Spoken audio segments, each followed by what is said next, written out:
I'm here with Dr. Douglas Giles, who is going to speak with us about prejudice and the role in discrimination. Thank you so much, Dr. Giles, for being Sure, thank with us. you. So, if I can just start us off, what is prejudice? Well, prejudice, of course, is a prejudgment of someone or a group of people. And prejudice, by its nature, is subsuming an individual under a stereotype. I like to use the shorthand of Blasians here, to not make it personal to any particular race or gender or class or anything like that. And so the idea of a prejudice is to prejudge all Blasians as having certain traits. And usually those are negative traits, which is unfortunate because, of course, we want to recognize positive traits in other people and extol those positive traits. But prejudice, of course, is mostly a negative. So, if someone is practicing prejudice, they're recognizing negative traits. Yes, in a weird, perverse sort of way, what happens with prejudice and oppression of all kinds is that you are setting up the idea, okay, Blasians are ignorant and they're violent. And those are negative traits. I mean, violence is not a good thing. Stupidity or ignorance is not a good thing. They're irrational or what have you. But what we are doing when we are setting up a prejudicial stereotype is we are saying that when you acknowledge a Blasian as being these negative things, you receive positive recognition for that view of Blasians. So the non-Blasians are being rewarded for treating Blasians in a prejudicial manner. You use this word Blasians? Is that made up? Oh yes, it's totally made up. Oh, okay. Blah people. Okay, so Blasians. Okay, I gotcha. Yep. There's this stereotype associated with them, and if you're using that stereotype to judge a particular Blasian, that's called prejudice. Yes, and what I'm saying here is that when you're prejudging someone, you've never met this person. Okay, they're an individual Blasian. They're a human being, but they're a Blasian. And you've never met them, you know nothing about them except that they are a Blasian. But in your mind, what society has told you is that Blasians are inferior in this or that way. And so you assume, you prejudge that this individual that you have just met fulfills those criteria.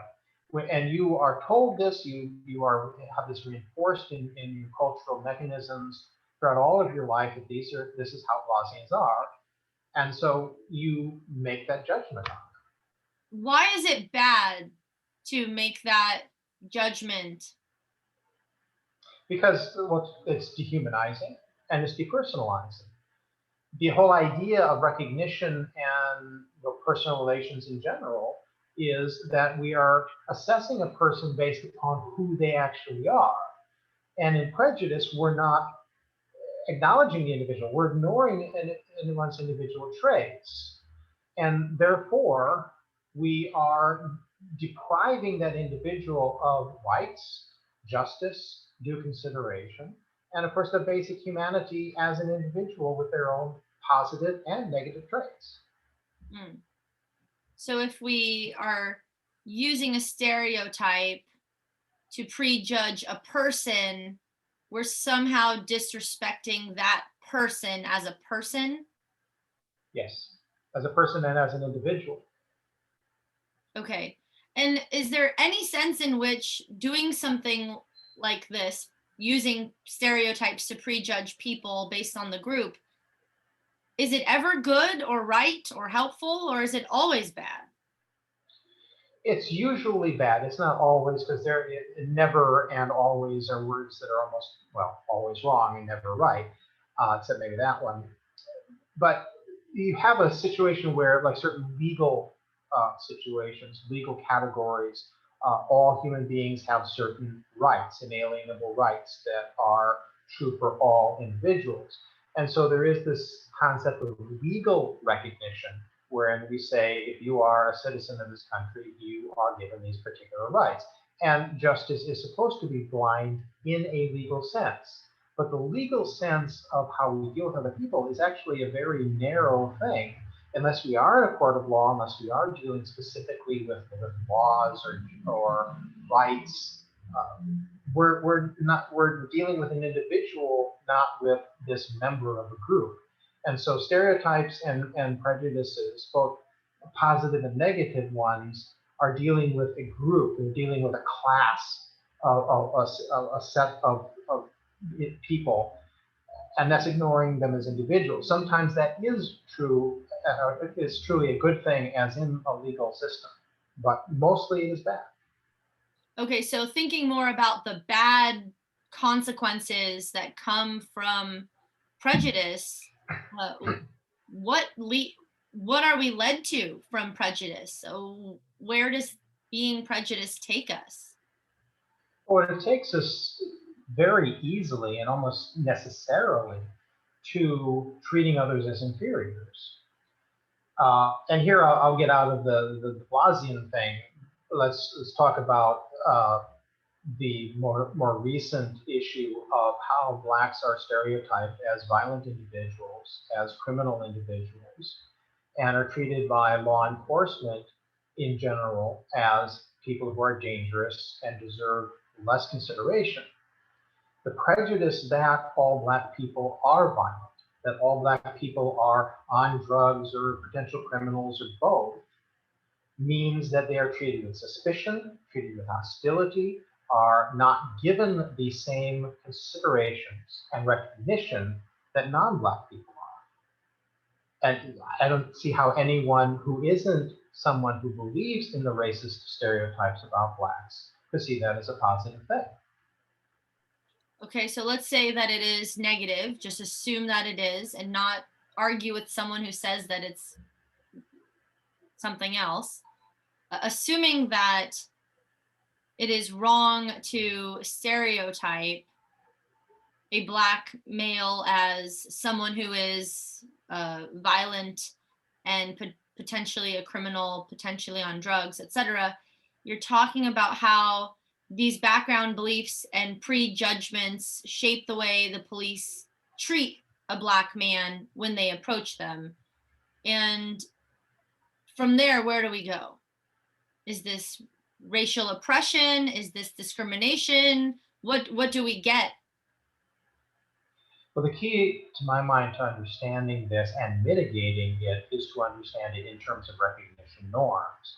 The reason why a law enforcement officer would have these attitudes toward black people is because they've been taught that, and they're rewarded for thinking that way, both in terms of peer pressure, but also in terms of very real rewarding of the treatment of black people as criminals, as violent, as inferior beings, because you get the immediate reinforcement of that treatment in a positive way from your colleagues and from society at large and from people who yell on radio shows.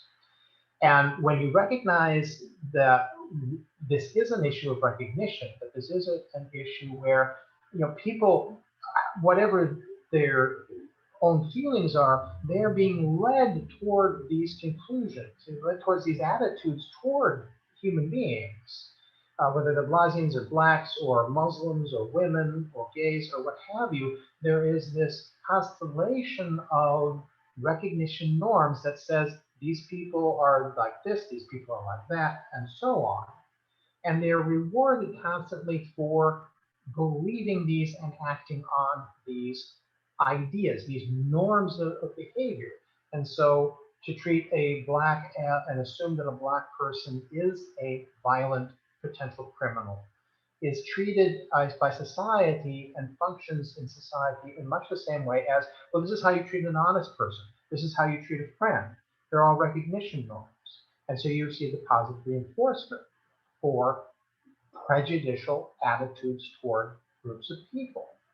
And that's important to realize, because the mitigation for it, how we get out of this trap of the social structure of prejudice, is to say and understand that this is a attitude that is given, that is a structure, and that can be disagreed with.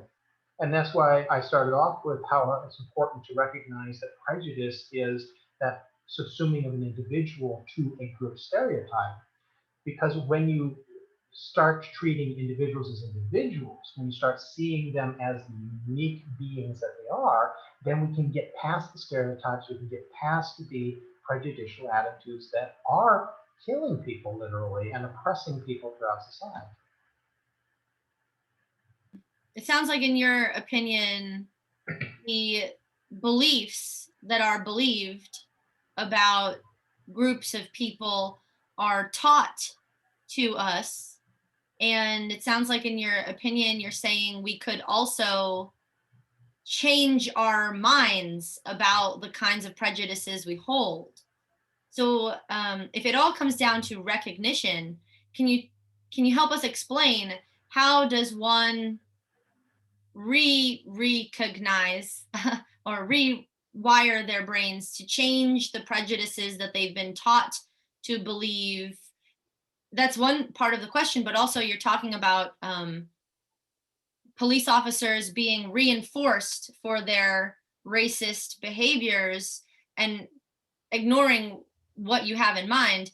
How do we recognize prejudices to avoid discriminative acts, given that there is this positive reinforcement? Well, you're quite right to point out that it's something that we are taught. No one is born bigoted. No one is born racist. No one is born sexist, and so on. You become that. You learn how to be that. And if it's something that is learned and not inherent, then it is something that can be unlearned. And in my opinion, how we unlearn that is to start dealing with individuals as individuals. And I think that what I mentioned, that understanding that this is a matter of, there are norms out there, but those norms that govern this behavior are not necessarily set in stone. That's what so many people believe, that we have these ideas about certain groups of people, and that's what's real, that's what's true. And we're not supposed to question the norms of our society. But when we do start to question, when we do start to critically look at what are the beliefs that people have about groups of people, why do we subsume individuals underneath these stereotypes? Why don't we instead start dealing with individuals as individuals? And I think that one of the biggest, easiest, most direct ways of overcoming prejudice attitudes is to actually sit down and speak directly with people who are not like us. Diversity is a scary thing. There is a very real fear of the other out there. We all have it. And it's a matter of a certain, excuse me, it's a matter of having the courage to be willing to question your assumptions, be willing to question what you have been taught, and being willing to get over the fear of the other, get over the fear of people who are different from you, get to know them, get to understand them. I'm not talking about gushy kumbaya sort of stuff. It's just simply a matter of opening your eyes and opening your ears and understanding that someone who is different from you is not necessarily inferior, is not necessarily scary. So it's a process. All good things in life is is a process, or a process. So you're, in a sense, offering us a strategy that, in your opinion, would work to eradicate discrimination and oppression and dehumanizing folks. So you want us to deal with individuals on a individual basis, get to know them as humans, and that will, in your opinion, take the place of the generalizations and the stereotypes? Yes, for example, there's been some very good sociological studies done that I'm aware of on different religious communities in Egypt. And there are Coptic Christian communities and, of course, Muslim communities in Egypt. And Islam is the dominant religion, is the official religion of Egypt. And there's a strong set of recognition norms within Egyptian society, led by the government and by the clergy of the Egyptian state, excuse me, that says the Coptic Christians are this, that, and the other thing, and that they're to be discriminated against because they are not proper human beings, they're not proper Muslims. But the sociological studies have found that while everyone is aware of this official line that, oh, Christians and Muslims aren't supposed to mix, they're not supposed to be friends, they're supposed to be second, Christians are supposed to be second class citizens. Within that society, individuals do form friendships, do form bonds, uh, neighborly bonds with people who are not part of their religion. And the reason why is always found to be the case that it's because they got to know the people. You know, one quote that sticks in my mind and will forever stick in my mind is the sociologist asked this woman, why you as a Muslim have this Christian woman as your best friend? And the Muslim woman responded with, because I know her. She is a good person. She's good with my kids. She's good with her kids. She's a good neighbor. And the Christian gave the exact same answer about the Muslim woman. When not everyone is a good friend, not everyone is a good person, but the opportunity to see someone as a good person, to see someone as you are a valuable friend, you are someone I can count on, you are someone who is a loyal and good person, is not possible unless we get past the stereotype and actually get to know someone as an individual. And that's how this act of recognizing the person plays in. Okay. Right. Because I can't recognize that a Black person is not violent unless I'm willing to put aside what society teaches me about Black people and get to know a Black person, as an individual.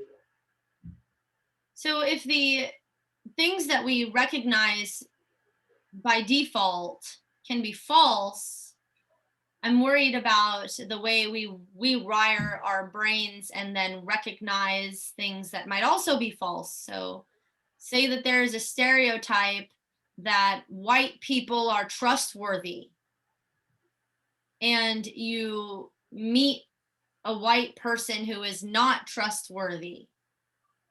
Is that supposed to make you realize that white people are not trustworthy? The way that there's this stereotype you're saying that Black people are violent, and if you just speak to a Black person, you'll see that they're not violent, and that'll somehow undo the prejudice that's been ingrained in you. So how exactly does this work? I mean, it seems like a really big topic, and we kind of watered it down, and we're using all these general terms. But could we change the prejudice that we've been taught in the wrong way? I mean, this sounds like it could go wrong as well. Well, it absolutely could, because that's why I emphasize that this is a process. Mm. We do not learn these things overnight. We don't learn these things by one example. We learn these things by constant repetition from our society, seeing these stereotypes taught to us and acted out by the people that we know, our friends, our family, strangers even. We see them reinforced on television. And so it was a process to get to that point. So it's a process to get out of that point. And I mean, it is interesting, the example that you give about, all white people are trustworthy. I don't know if anyone believes that, but probably a lot of people, white people certainly, for the most part, would say, oh yeah, well, I trust white people more than I trust non-white people. But of course, you do run into the not honest white person. That doesn't mean that you now immediately lurch to the other side of, oh, I met one dishonest white person, therefore all white people are dishonest. It's a spectrum of experience, and I think that we all learn from experience. We don't have these innate ideas of being born with white people good, Black people bad. We learn what society tells us, and we learn what experience tells us. And that's why it's a process. We have to put in new experiences, being open-minded to those experiences, and let those experiences tell us what's really there. There's no magic solution. There's no silver bullet to any of this. It's a process. Okay, so I'm thinking that you're somewhat describing how stereotypes come to be. It sounds like you were talking about how the multitude of experiences and the patterns that you recognize form in you a stereotype, and then you use that stereotype to prejudge an individual according to your thought about the whole, um, does that somehow justify the stereotypes that we have? I mean, if we look at the stereotypes, what are some of the big ones? Like you said, black people are violent, or um, white people are not violent. These kinds of things. Does that mean that there's some truth to those? If that's how they come to be by real life experiences and patterns. Not necessarily. It's certainly possible that there's a grain of truth in certain stereotypes, but I think it's more likely that you have, as Nietzsche said, a kind of a lie that becomes truth by constant repetition of it. And so this idea that a certain group is a certain way and all members of that group are this way is a stereotype that is developed by the repetition of positive reinforcement of that recognition norm.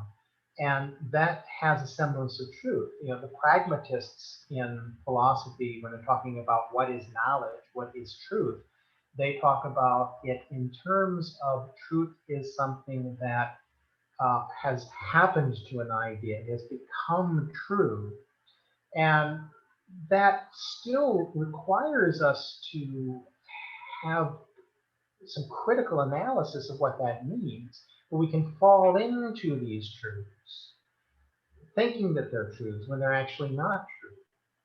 Is it And something to do with our attention? So all these patterns are going around, and then the ones that you tend to recognize become true in your head. yes, absolutely. For example, if you have relatives in your family that some are prejudiced towards this group and others aren't prejudiced toward the group, the relatives that you spend the most time with are going to have the stronger influence on you than the other type of relatives and their attitudes. If you hang around with certain people, then you will develop as wanting to be a part of who they part of the group that they are, of wanting to fit in with them, but of course also just the pure repetition of hearing their attitudes over and over again, that's going to affect you. We are political animals, we are community beings, and so we listen to other people for our cues of how to be and how to think and how to feel. And yes, we are going to be led by that, and it takes some courage to think for yourself and come to your own conclusions. So you're talking about taking adults who have these prejudices and teaching them to recognize the humanity in every individual to undo the bad stuff that happened to their mind. What about your opinion on the youth who, in your opinion, are not born racist or sexist or whatever? So, is there a way that we could just not train them to believe stereotypically in right? Like, is there a way we can not screw somebody's mind up so that they don't have to rewire their brain? Yeah, and that's what we mean by liberal education.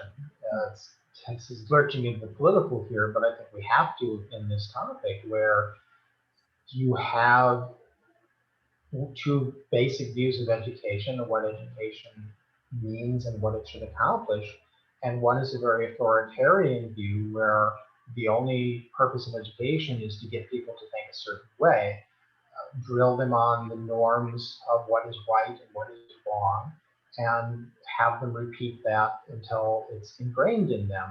And the other idea of education, the so-called liberal model of education, John Dewey had a lot to do with this, is to say that we expose students to multiple viewpoints and multiple experiences, but most of all, we teach them how to think, to critically look at their world, their assumptions, their beliefs, their attitudes, and to learn how to solve problems, learn how to think about things.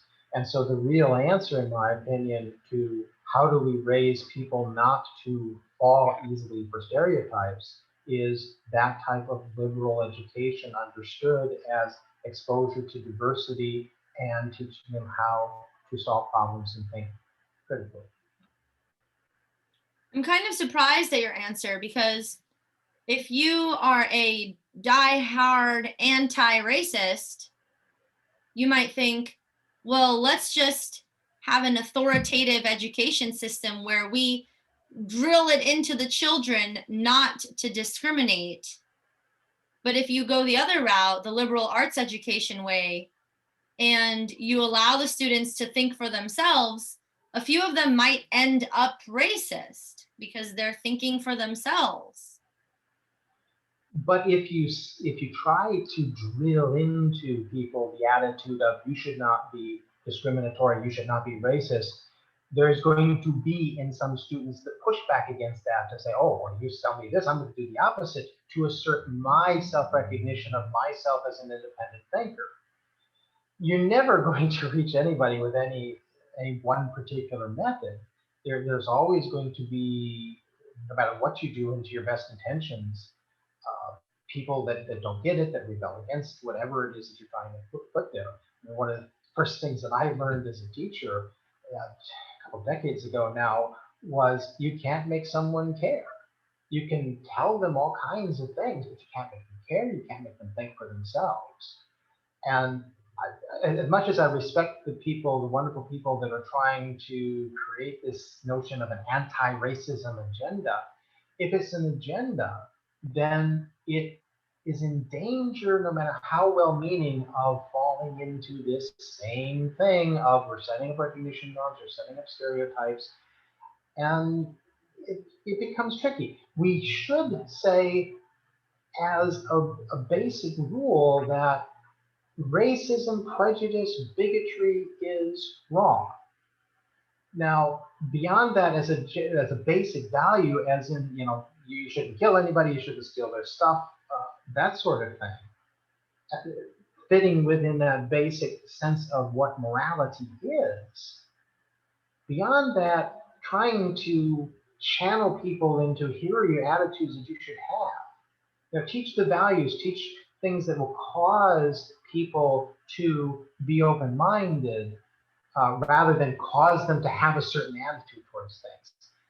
And education is not exactly my strong suit. There are other people that can speak to that particular issue better than me, but that's my sense of it. Thank you. So, in your opinion, prejudice could be a good thing, but it's typically a bad thing because it is aimed at recognizing the negative traits associated with a group that's been put into our minds. And then we're taking that and just putting it on to an individual that we don't know. And the second main part that you were telling us was that, in your opinion, we could stop doing that by treating human beings as individuals and recognizing the humanity in them as an individual. Do I have your opinion correctly? Yes, yeah, that's a pretty good summary of it. It's a big and difficult issue, and I'm still developing my ideas on it.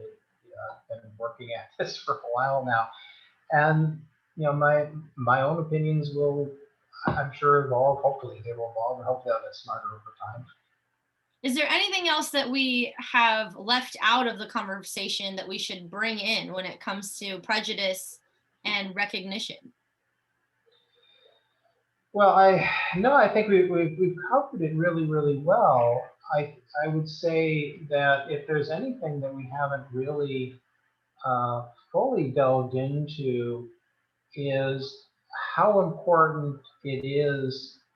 Well, no, we did really cover that. So, no, I can't think of anything off the top of my head on this narrow issue. I mean, it connects with so many other aspects of human life and society that, of course, I'm thinking a million things when you ask me that very open-ended question. But I guess I'll leave it there.